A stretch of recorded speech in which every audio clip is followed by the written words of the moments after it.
I was poisoned. I wish this was clickbait, but rather I'm making this as a warning to others.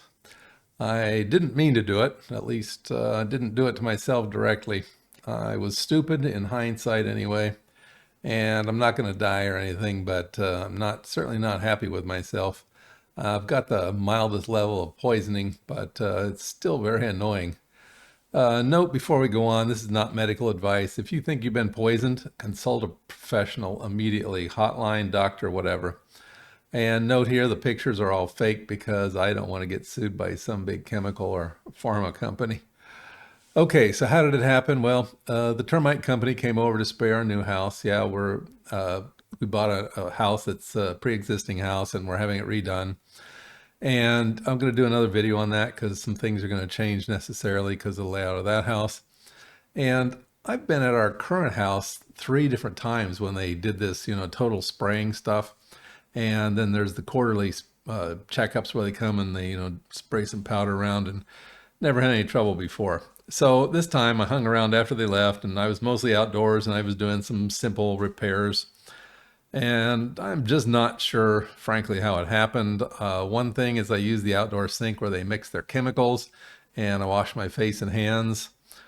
I sat in front of a big vent. There's a crawl space under the house, and there's a big vent, and I was doing some stuff to try to, rat proof it and, do some simple cement repairs and so on.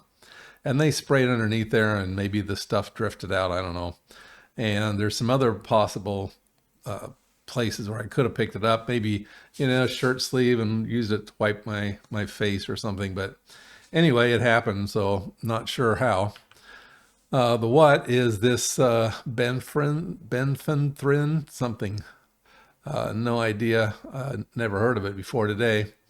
And this is the stuff. I don't know. I have no idea what this stuff means. Not a chemist. What it is it produces a chemically stable residue, and it binds strongly to dust and other stuff like that, soil, building materials. And when termites encounter this stuff, yeah, it doesn't do them any good. This stuff can stay in protected shaded areas for 1 to 3+ months, and the contact residue can move onto your hands, face. That stuff declines much faster as it binds to these things and gets removed by routine cleanings and stuff like that. But yeah, this is what I found about this type of thing on the internet. My symptoms, yeah, well, hypersensitive skin, face and mouth, and yeah, it's very strange because my face right now feels like, like when you're outdoors in really cold weather and you start to break into a sweat and the first beads of sweat show up. Yeah, it feels like my whole face is like that. And I keep trying to wipe it off, but it's perfectly dry. So yeah, so here's this medical term: facial tingling, rash after exposure, very typical. It's uncomfortable. Yes, it is, but usually limited to hours and a few days. Feels like cold, prickly sweat. Yeah. And yeah, cold water also. So it's in my mouth as well. Cold water tastes like it's effervescent and ultra cold and a little metallic. So, and as time has been going on, so this happened uh, 9 hours ago now. It now feels sometimes like I'm breaking into a fever. You know how you get that perspiry thing.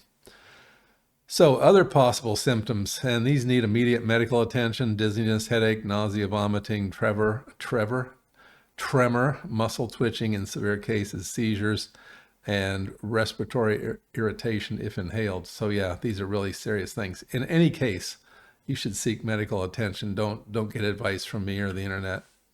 So health risks, I'm not a doctor. I'll put a summary of what I found on the internet below. Consult a doctor if you have any cause for concern. This particular chemical may trigger cancers.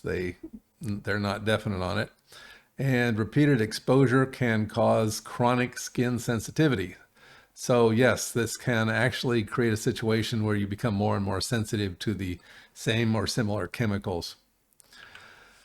Yeah, the shoulda, coulda, woulda. I should have left the area, let it air out, followed the recommendations for avoiding exposure. As we said earlier, this stuff degrades over time with varying environmental conditions. everything I was doing, I could have, I could have waited. There was nothing urgent. And yes, I would not do this again. That's the woulda. So the bottom line, yeah, is as is often the case, thinking first can save time and money. Frankly, it just never occurred to me, that I could get this stuff on me. I should have not taken the exposure risk. I should have cleared out the area. There was no need for me to hang around. I could have let the house sit for a few days and, gone back and done the stuff I was doing. This could have cost me a small fortune in medical bills if things had gone otherwise. So anyway, this video is just a heads up. A few minutes of thought, in prioritizing what we're doing can save some really big problems sometimes. Okay, well, that was it. See you next time.